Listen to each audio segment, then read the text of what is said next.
Welcome everybody to another edition of the Matt Burdette Show. I'm Ryan Gasser of the Kenyon Sports Connection, and flying solo this week is the head coach of Lord's Baseball, Matt Burdette. Coach, thanks for joining us. And last weekend you took away 3 losses away from Hiram, got one of those wins in a big 14-1 decision, but that 14-1 decision gave you 300 career wins with the Lords. And so first we want to congratulate you on that big achievement. Thank you. And it's one of those records that, along with Nate Lotes and the records that we'll talk about here, that takes persistence and consistency over time.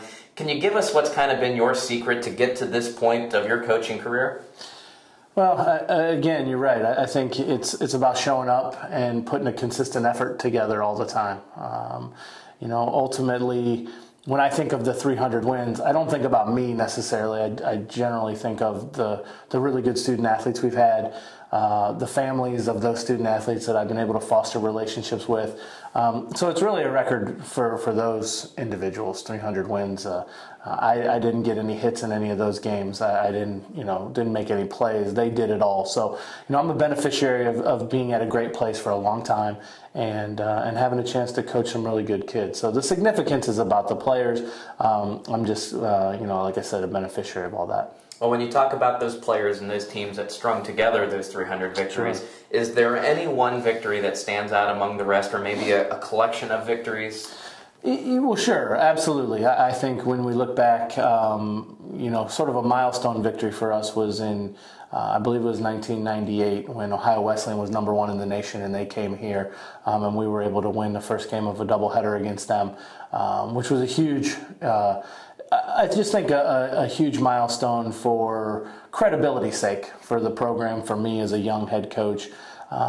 2006, we sort of came on the scene as this building opened, as the CAC opened. That team won 27 games and made it to the conference Final Four with some great players. 2009, we actually were 3-3 against the #2 team in the nation, the College of Worcester, that year, and played them in the conference final for a chance to go to the NCAA tournament.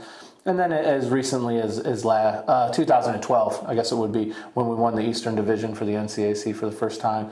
So just a lot of really good things, so those really good victories, and ultimately those really good players that were on those teams. Another really good player that has been a part of some of those teams is Nate Lotes, and he had another record that was broken. He becomes the all-time leader in Kenyon College history for career hits.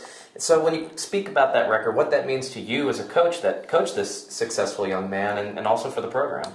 Well, and Nate's tremendous. Last week we talked about him breaking the RBI record, which I said was very significant, because every time he was able to drive in a run, that helps the scoreboard. The hits record is it's a combination record of just unbelievable achievement and consistency to get that many hits. And he's only played in about 140 games. So to have 190 some hits is amazing. You're averaging over 1 a game, which is spectacular. If you know about baseball, how hard it is to get hits. I think the really cool thing about the record, for the hits record, was Nate will even admit to this. He had probably his worst baseball game he played here in Game 1 against Hiram this weekend. He didn't see the ball very well. He struck out uncharacteristically about 2 or 3 times, I believe, in that game. Most players would sulk, and the weekend would be lost. Not Nate. Nate came out and, Sunday was 7 for 9 with a couple homers, I believe. The second game at Hiram, he contributed some hits to that 14-1 win. So he's just a pro. He really is. He comes, shows up every day. And we have the luxury in this building to hear the bats pinging in the batting cage every morning when guys are coming in and working on their own game. Nate's always here. So it doesn't surprise me that he has these records. He's a great kid. He's a great player, and we're going to miss him tremendously. No doubt about it. And it's been a joy to see him over the last 4 years butt into the record holder that he is right now. So, yep. But we're going to transition now off of the diamond into our off-topic topic. And I know this one's a brain buster for you. But we were asking around, of all the live performances that have happened over the course of history, music, theater, sports, if you were to go back in history and pick one to relive and to, experience for yourself, what would it be and why? I'm a sports guy and a music guy, so it'd have to be something in one of those two genres. I would have liked to see Wilt Chamberlain score 100 points. I think when you go back and you look at something like that, how dominating a performance that would have been to be there. And I think there weren't many people there anyway, so you'd be one of the few who got to see that. And then if I could go back and watch a Browns championship of some sort and an Indians championship of some sort. I know it's been a long time. I would have liked to have been in the crowd for those type of wins. So something really historic to do with Cleveland sports would definitely be part of it. Well, going back to Will, did they even make scoreboards that got up to 3 digits on an individual? I don't think they did, to be honest with you. So they probably had one of those little flip scoreboards that they were working with at the time. So, so it would have been neat to see. All right. Well, hey, we're going to get back onto the diamond here as we wrap up the 2014 season. You did need 4 wins against Hiram to get into a position to compete in the NCAC tournament, but only pulled away with 1. So that'll set you up this weekend for a 3-game series in the Crossover Weekend against a familiar foe in Wittenberg University. Sure. This will be the second time you've played them this season. Is there anything that you're expecting differently from the Tigers that you didn't see a couple weeks ago, or is it the same old? I don't know. It's interesting how the two teams may attack this 3-game set. We played them earlier in the year in a 4-game set, 4 really competitive games that didn't count in the standings, much like these 3 games won't count in the standings. But 3 weeks ago, or whenever that was, we were still trying to figure some things out to make that stretch run in the playoffs.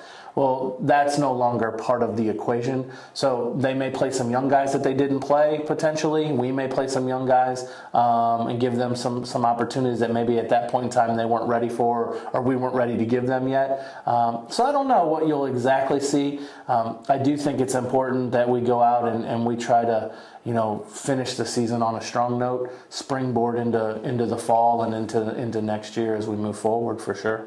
And lastly, Coach, 3 games left on the season. You kind of hit on it just a little bit, but as far as goals for either individuals or from a team perspective, what are those that you wish to achieve in the last 3 games? Well, I just think for obviously for the seniors, this is it. This is their last 3 college baseball games, so you want to see them go out on a really high note. And then for the other players, it's jockeying for position. To put themselves in position to maybe garner a bigger role next year, or maybe to solidify their role that they have now going into next year. Every year brings in a new recruiting class and new bodies and new faces. So it's just a matter of trying to go out and play consistent baseball and finish this thing on the right note, for sure. Well, it sounds like Lord's Baseball is going to be throwing up a cornucopia of names this weekend. Absolutely. And hopefully bringing back 3 big wins in crossover play against the Wittenberg Tigers. And that, of course, all the coverage will be available on athletics.kenyon.edu. So come back, check out the schedule for all the links that you can follow your Lords along with. And for the head coach of the Lord's baseball team, first of all, again, congratulations on 300 career wins. Quite a milestone. Thank you very much. And we wish you best of luck this weekend. Thank you. All right, for everybody out there in Lords and Ladies fandom land, this is Ryan Gasser of the Kenyon Sports Connection, joined with Matt Burdette, head coach of Lord's Baseball. Check in next week as well with the men's tennis update as they head off to NCAA regionals, and check in this weekend to follow the Lord's baseball team on the road. Thank you for joining us, and go Lords.